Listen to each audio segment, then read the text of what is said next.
Hi everybody and welcome to Reads Reads. Hope everybody's having a wonderful holiday.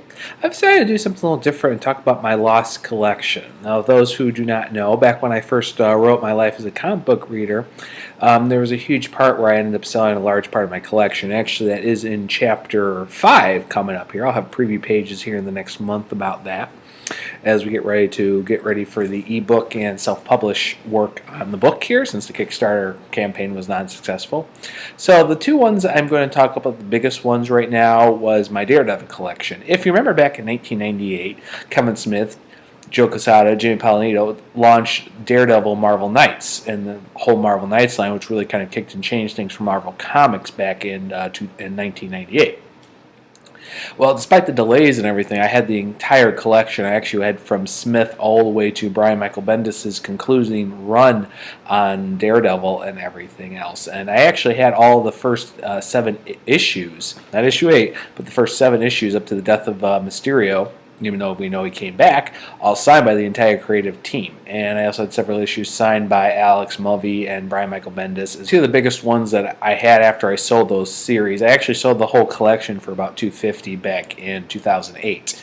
And actually, it was, it wasn't bad money there. Actually, it ended up paying off a small little bill I had actually for some repairs I needed to do for some plumbing that were needed in my apartment at the time. So I had paid all those off with that amount of money and everything. And actually, just recently here, I just was able to get back the collection of Guardian Devil and Parts of a Whole by David Mack. So I'm actually kind of very happy to get those part of my collections back, which is the first 12 issue runs of the Marvel Knights run here before Brian Michael Bendis took over.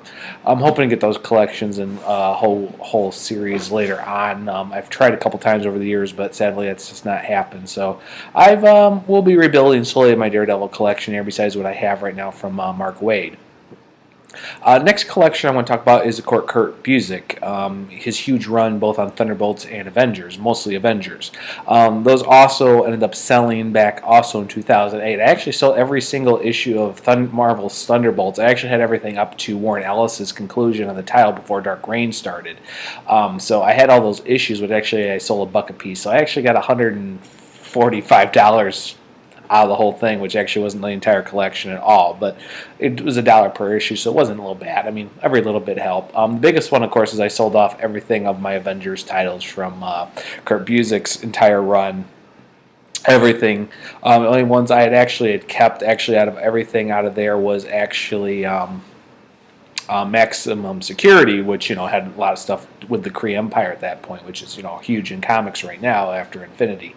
The other part of that collection I've so far been able to restore, of course, is Avengers Forever, because I was a huge fan of the entire series. I actually had the first 6 issues all signed by the creative team, both Kurt Busiek and Carlos Pacheco, which unfortunately I also sold in 2008 with the main collection and everything, as well as my Avengers: The Initiative and my New Avengers at that point too.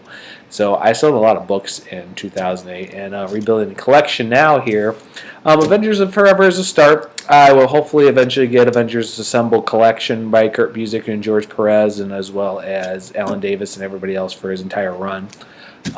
Maybe here in 2014, I'm not sure. I came really close to getting it last year. Unfortunately, it just didn't work out that way. So hopefully I'll get there. But I think it all comes down to it here is, people know why I sold the collection, but why am I trying to get it back now? It's more for sentimental reasons. Because when those runs were going on, I had only been back in comics 4 years, but those really just kind of reiterated why I loved comics. Those were just some wonderful classic runs and everything. The Daredevil run, the Avengers run. I mean, the reason why I really fell back in love with Avengers was because of Kurt Busiek and everything he did too. And the reason why I loved Daredevil for so long. And Smith and Mack and Bendis and Brubaker and Deagle and now Mark Waid. I mean, they've shown me why I loved Daredevil so much, and Matt Murdock. Even back when I first got out of comics, back when Frank Miller was on the series. So they mean more to me in what they represented versus to just having them back because now I can buy them back. That's the main reason. I'm hoping in 2014 I'll have these collections rebuilt in trade paperback form. I mean, if I ever find them in regular first run form, that'd be great, but let's face it, what's gone is gone. And it's been almost 6 years now. And believe it or not, that will cover a huge part of Chapter 5 in my life as a comic book reader, which is the reason why I'm talking about it. So I'm not going to go through the whole explanation. I'll let the book tell that story in a couple months when it's available. But those are the series right there. I'm rebuilding slowly and everything for this Reads of the Lost Collection.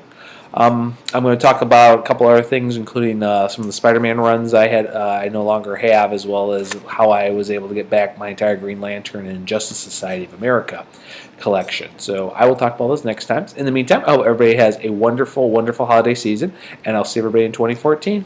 Bye.